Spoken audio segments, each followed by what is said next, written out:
Today, we're going to get the team together and go out against the Blight. Now, whether that's going to take us to the Old West, to the space station, or to a superhero adventure, not real sure yet, but we'll find out soon. Up next.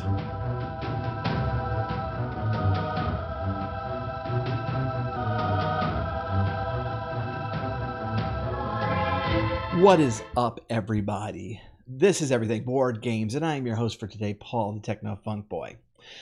Taking a look at a current Kickstarter right now, and of course, all the links are going to be down below.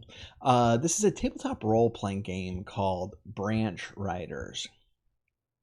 This is a independent original system that actually has a quite a bit of range to it. And as I was taking a look at it, the first thing that I thought of was Fantasy Flight's Genesis system, which is really a system that is built to be able to be used in whatever genre. This is, certainly not the same system, but the same approach here, that the system that the game itself can be used in any genre you'd like. Now it goes a step further, and we're going to get more into the gameplay and how that works out and the goals in just a few minutes.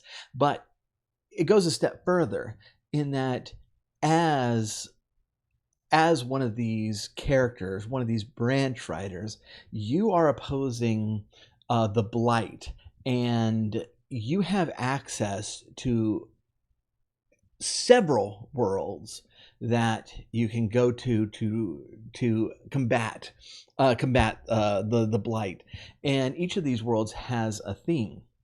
And so it's not simply that the system itself can be used in any genre. Your character can bounce between genres.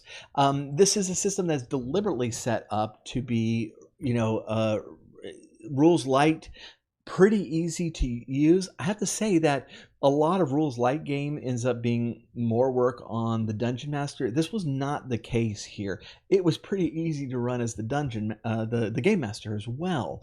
And so the whole system itself is geared toward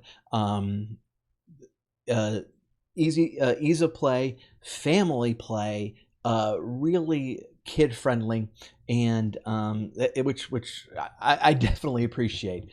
It is also designed primarily as a fun tabletop role-playing game, which it is. It is also designed, though, to be an aid for counselors, for teachers, and for parents. Now, I definitely fall into that last category, and so we'll talk about that in just a little bit. Now, in full disclosure, I did receive an advanced early version of this game so that I could play it for the purposes of this review. Let's talk about the mechanics a little bit, because this is something I really like. I like games that will pull in your character's background and their temperament, their preferred ways of doing things. Pull that all into the mechanics of the game. A lot of tabletop role-playing games, and in games that I like as well, really keep these things separate, where you can create a character and then kind of decide on a personality later. In this case, your general approach to things, your background, where you're from, all play into the character itself. If you're the type that is just very gung-ho, has to be forceful in every wherever you go, you're going to get bonuses for playing like that. And so your character should be in mind when you're setting up your character sheet, because the character sheet's then going to drive you to do those things that you say that you claimed at the very beginning that your character likes to do in the first place. I really, really like that. Your the world that you're from also feeds into this, and it's going to set, there are certain expectations on your character sheet that that your world's culture is bringing with you, things that you're good at, approaches that you might take on things. These things feed into the character sheet, which is something I very, very, very much like quite a bit. The the game itself is built more for figuring out solutions, figuring out dealing socially with other characters, dealing with situations rather than fighting. There's definitely fighting there, and there's definitely a place here for combat, but that's not the thrust of the game. And so you could do quite well with creating a character that is good at a lot of things and really bad at combat, and you would do quite well with that. There's several aspects of the situation that you're in that are going to feed into into your dice pool, and basically, the better you are at something, the higher die that you're going to be able to roll. If you're really terrible at something, you're going to roll a D4. But if you're really good at it, it might be up to like a D12 or something. And you want to get 4s or better.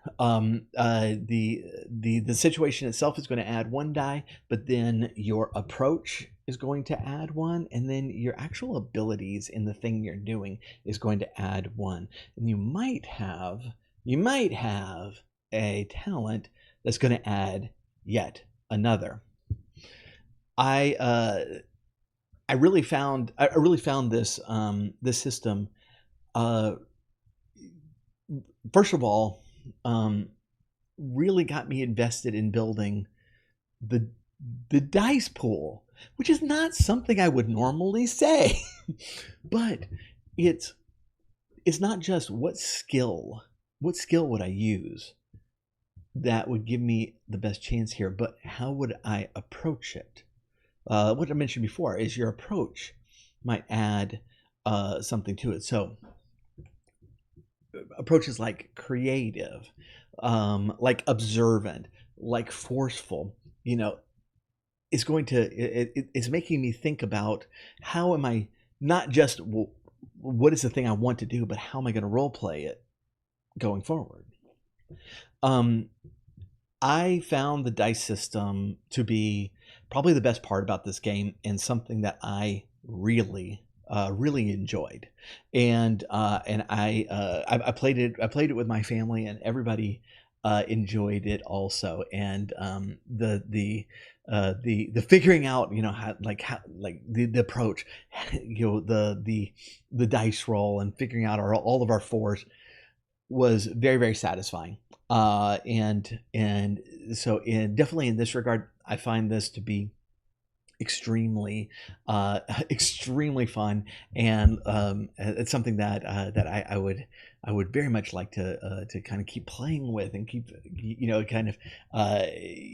figuring out what I can do to make approaches to different things even more interesting, and just different than what I would normally play, like in a Dungeons and Dragons type situation.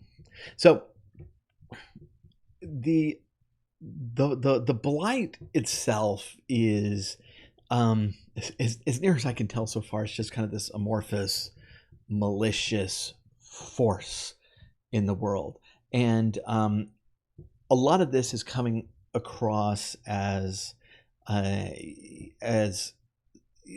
this thing is affecting emotions, and I believe this is where the game is going to be targeted for, like, counseling and teaching opportunities. And as I can't really speak to those, but I can speak as a parent, that this is, especially with younger kids, if you are having difficulty dealing with a certain situation, playing that situation out in like a dystopian future, or a western, or with superheroes. I can see where they're going with this, and so I like the versatility of this game, that it can be targeted to those things where you can actually see, the effect that this certain behavior, this certain emotion is having. Besides that, I just thought it was a genuinely fun game.